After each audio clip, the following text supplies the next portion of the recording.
Look, torture methods were a form of punishing criminals, either convicted of the worst crimes, or anyone the king was not cool with.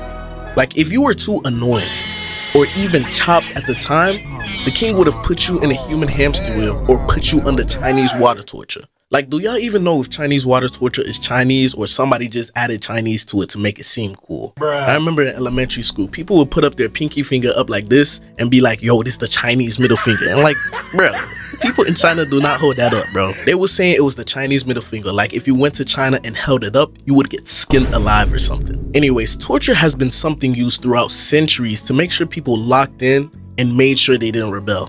And not gonna lie, we need to bring some of them Johns back. If I ever see one more YouTube show about kids getting freaky on Roblox and having them relationships, I'm gonna build an encapsulation in my backyard so they feel the true fear our unks felt back in 1983. Get your ass on, boy. Alright, so for the first method, we got the brazen bull. The brazen bull was a metal bull used back in ancient Greece. Those days where they thought if you peed in the ocean, Poseidon would come and summon a tsunami to drown your family from the inside out. Watch one of those sea monsters use your bones as a toothpick. And not gonna lie, them Greek gods was doing way too much. There was Prometheus, who taught humans how to make fire, and Zeus tied him up to a mountain so an eagle could eat his liver every day.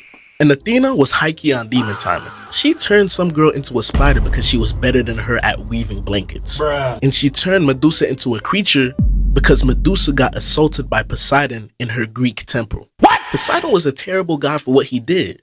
So why did she have to punish Medusa? Not gonna lie, now I have to take a piss and poop in the ocean every time I go inside.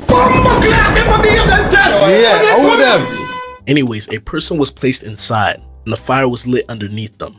Then the metal heated up so you can feel the burn on every skin cell in your body. They even built pipes so the person's scream sounded like a bull's roar.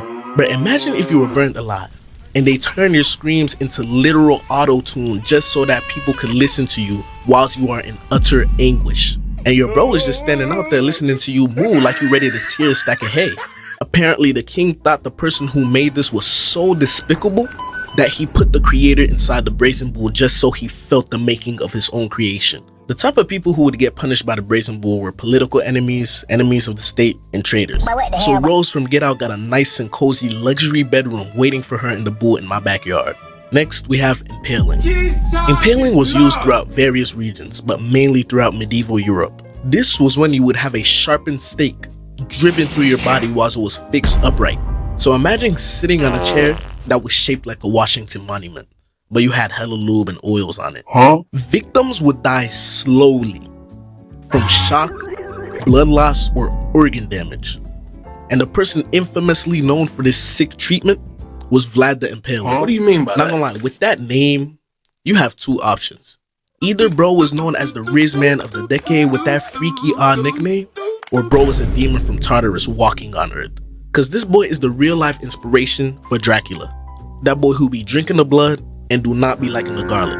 But if I really wanted to kill Dracula, I would make him a protein shake from the blender my mom be using.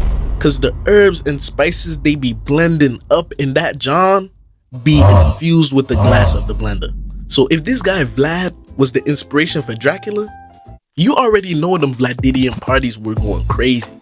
Bro was the Diddy of the decade. Ain't no party like a Diddy party, so. Vlad would put these up after his battles to make sure armies knew what would happen if they lost. Are you serious, my You brother? would pull up to the battlefield and see Vlad with literal human flags and be like, yo, where they get these mannequins from? Then you would get stabbed plenty of times with those rusty, crusty swords, but also be in prison because you lost.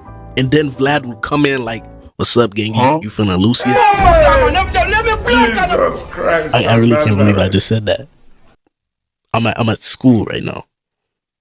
Then you would have a stake shoved up your booty and left there for the cycle to repeat itself. Apart from soldiers, enemies of the state, and criminals were forced to face this punishment. Next we got the rack. Nah, look, I ain't talking about these racks because you know these the only racks I be stacking up. Feel free to subscribe. Yeah, and like the video, please. Smile creator. I'm hikey, bro. The rack was a wooden frame with rollers at both ends, and the victim's wrists and ankles were tied to the rollers. Then the rollers would stretch the body beyond normal limits. This caused dislocations and severe tissue damage. But the benefit, if you can even call it that, was that it was not used for executions, but to get confessions instead. So you could be up in the interrogation room and they bring you a 2 entree large fry combo from Mickey D's and be like, nah, I ain't folding. They can grant you the opportunity to get as much money as you want and be like, nah, I ain't folding. And they can even give you a 5'2" slim thick Mewtwo build and be like, nah, I ain't no snitch, I ain't folding. And then they just place you on this contraption until you look like Stretch Armstrong. People who got the rack were suspected criminals, political prisoners, and anyone who knew something but didn't tell the government. And not gonna lie, if the rack is promising at least 2 or 3 inches of extra height, hey, y'all better put me on that jar, you know what I'm saying, to transform me into that 6'4" demon Rizgo. You feel me?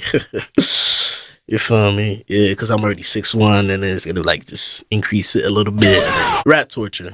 This was when a rat was trapped against the victim's body, usually the torso, and heat was applied to the rat's enclosure.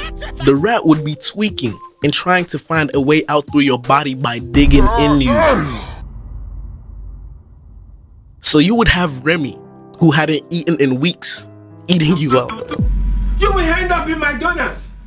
Another popular torture method that involved animals was the punishment of the sack. I ain't gonna lie, that sounds hella lame, so we just gonna say getting sacked. This would involve putting you in a huge sack with a dog, rooster, monkey, and viper. Like at this point, they were just doing stuff. There's no way the government mandated this type of behavior. There just had to be a sick fellow who got angry at his homeboy and decided to play the Roman version of What's in the Box for his new YouTube Shorts channel. And it's not even done yet. After around 30 minutes of chaos, they would throw you into the ocean to make sure you drowned along with the animals as well. Not gonna lie, I hope they made whoever came up with this idea try it out first, because this might be worse than the brazen bull. Hey, if I ever get this treatment, I better have that one viper in my bag. Listen. At that point, I gotta leave with something. Don't I? Finally, we have the pair of anguish. Look, I'm pretty sure y'all have seen this one, and I'm also pretty sure this one was made by Vlad's second cousin, because it's matching the levels of freakiness right now. Oh my god. The pair was a metal device shaped like a closed flower and inserted into the mouth or any other part of the body. And I'm not gonna tell you, but you can imagine. It had a screw mechanism that forced it to slowly expand and caused internal injury as it opened. My only question is, who is it opening for? Like, I know it was painful and it was torture, but you can't tell me some freaky jit was trying to use it to... I'm sorry. Yeah, today's just been too freaky of a day. I guess it's Freaky Friday. It's Saturday. Honestly, if one of these kings ever caught me slipping in these times, either I'm running to Japan and pulling the Yasuke, or I'm burning that entire city down with the baby oil that Vlad used, cause ain't no way you got me sticking a contraption up my booty.